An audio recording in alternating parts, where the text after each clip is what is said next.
Kebijaksanaan syariat tidak mewajibkan zakat pada harta benda yang sedikit. Andai kata diwajibkan zakat dalam harta benda yang sedikit, tentu memberatkan para pemiliknya. Andai kata kewajiban zakat itu tidak dibatasi, tentu merugikan pihak penerima zakat. Andai kata batasan itu diserahkan kepada masing-masing orang, tentu akan ada yang membayarkan zakat dan ada yang tidak. Sebab di antara manusia ada yang dermawan, ada mau memberi banyak dan hartanya yang sedikit. Dan juga ada yang kikir yang tidak mau memberi meskipun hartanya melimpah. Ketika umat manusia berselisih tentang batasan harta benda yang banyak yang terkena zakat, maka syariat membatasinya untuk menyudahi perselisihan dan menentukan suatu kewajiban. Jadi penentuan nisab tidak berdasarkan adat tetapi berdasarkan syariat.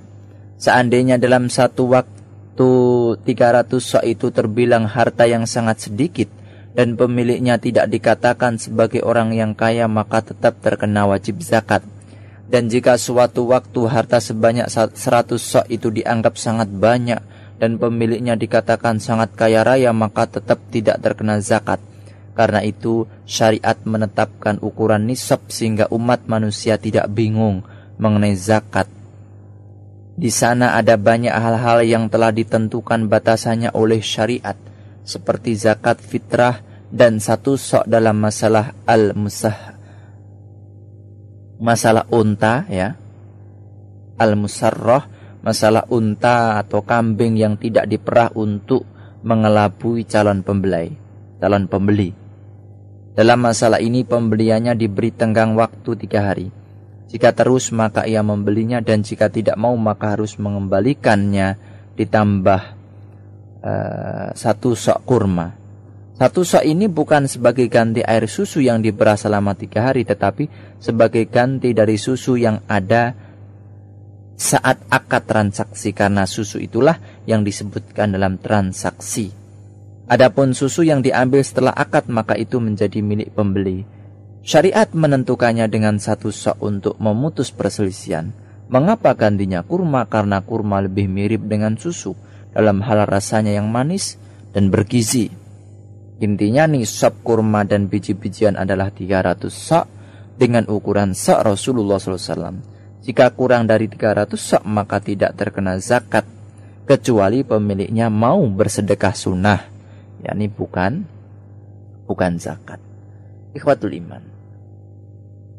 Wa an Salim ibni Abdullah an-nabihi anin nabi sallallahu alaihi wasallam qala fima saqatis sama'u wal uyun aw kana athariyan al-ush wa fima suqiya bin nadhi nisful ushr, rawahu al-Bukhari. Wa li Abi Dawud aw kana ba'lan al-ushr wa fima suqiya bis-sawani awin nadri nisful ushr. Diriwayatkan dari Salim bin Abdullah dari ayahnya radhiyallahu anhuma, dari Rasulullah sallallahu alaihi wasallam, beliau bersabda, pada tanaman-tanaman yang disiram dengan hujan atau dengan mata air sungai, atau tanaman jenis athari, tanaman yang mengambil air dengan akarnya karena dekat dengan sumber air, maka zakatnya adalah 10%. Dan pada tanaman yang disiram dengan tenaga manusia, maka zakatnya 1/25%. Diriwayatkan oleh Imam Al-Bukhari. Dan redaksi milik Abu Dawud, jika tanaman itu ba'lan, ya, tanaman yang mengambil air dengan akarnya karena dekat sumber air, maka zakatnya 1/10. Dan bila disiram dengan tenaga binatang atau manusia, maka zakatnya adalah 1/20, yaitu 5%. Ini dalam riwayat Imam Abu Dawud. Hadis ini menjelaskan kadar zakat biji-bijian. Ikhwatul iman, sabda Rasulullah sallallahu alaihi wasallam, dan pada tanaman yang disiram dengan tenaga manusia, maka zakatnya 1/20, yakni 5%.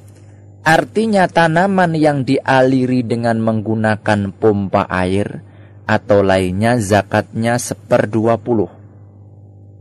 Hadis menjelaskan kadar zakat yang dibayarkan, bukan menjelaskan nisab harta yang wajib zakat.